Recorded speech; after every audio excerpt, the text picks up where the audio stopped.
ભરૂચમાં વધતી મોંઘવારીના મુદ્દે કોંગ્રેસે જોરદાર વિરોધ પ્રદર્શન કરી સરકાર સામે હલ્લાબોલ કર્યો હતો.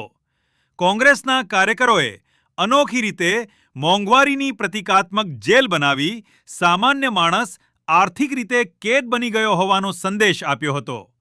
આ ઉપરાંત એક મોપેડને લારીમાં મૂકી પેટ્રોલના વધતા ભાવ સામે વિરોધ નોંધાવવામાં આવ્યો હતો. કોંગ્રેસના આગેવાનો અને કાર્યકરોએ કેન્દ્ર અને રાજ્ય સરકાર વિરુદ્ધ સૂત્રોચ્ચાર કરી પેટ્રોલ ડીઝલના ભાવ ઘટાડવાની માંગ ઉઠાવી હતી. વિરોધ દરમિયાન પોલીસનો મોટો કાફલો તૈનાત કરાયો હતો.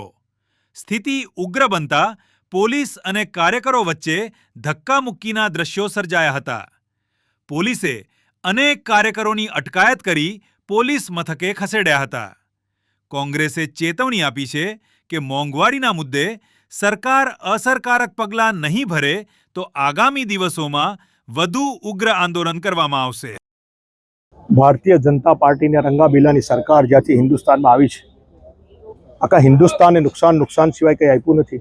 બસ ધાર્મિક લાગણી ઉભાવી અને સત્તાનું સિંહાસન હાસિલ કરવું એની સિવાય કંઈ નથી. આજે 300 ગણી મોંઘવારી લોકો પર થોપી દીધી છે. પોતાના વહીવટી અનાવરતને કારણે આજે જીવન જરૂરિયાતની તેલથી લઈ અનાજથી લઈ કોઈ પણ વસ્તુ હોય લોકો ખરીદી શકે. 25,000નો પગારદાર માણસ પણ આજે સિટીમાં એ ખરીદી ના શકે. એક ટાઈમ ભૂખું રહેવું પડે એવી પરિસ્થિતિ ઊભી કરી દીધી. શિક્ષણમાં જુઓ તો પેપર વારંવાર ફૂટવું. સામાન્ય પરિવારનો માણસ આજે એન્જિનિયર પણ ના બને, એન્જિનિયર બનીને પણ રિક્ષા ચલાવવી પડે કે સામાન્ય ગુજરાન ચલાવવા માટે કંઈ કરવું પડે. બેરોજગારી છે, રોજગારી બી નથી. એવી પરિસ્થિતિમાં આજે પેપર ફૂટે છે. પરીક્ષા પણ સામાન્ય માણસ આપી શકે એવી પરિસ્થિતિ નથી. ફી ભરી શકે એવી પણ પરિસ્થિતિ નથી. આટલી બધી મોંઘવારી, પેટ્રોલ, ડીઝલ, ગેસ.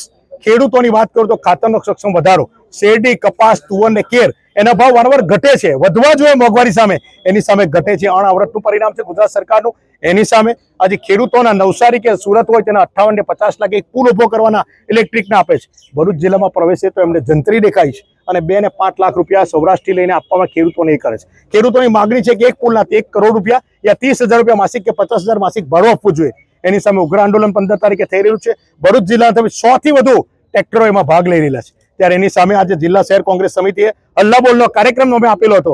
એની સામે પોલીસના દમન કરી ભારતીય જનતા પાર્ટીના ઇશારે આજે અમારી ધરપકડ કરવામાં આવેલી છે. એની સામે અમે સખત વિરોધ નોંધાવીએ છીએ અને આગામી દિવસોમાં આનાથી પણ જલદ કાર્યક્રમ અમે આપીશું.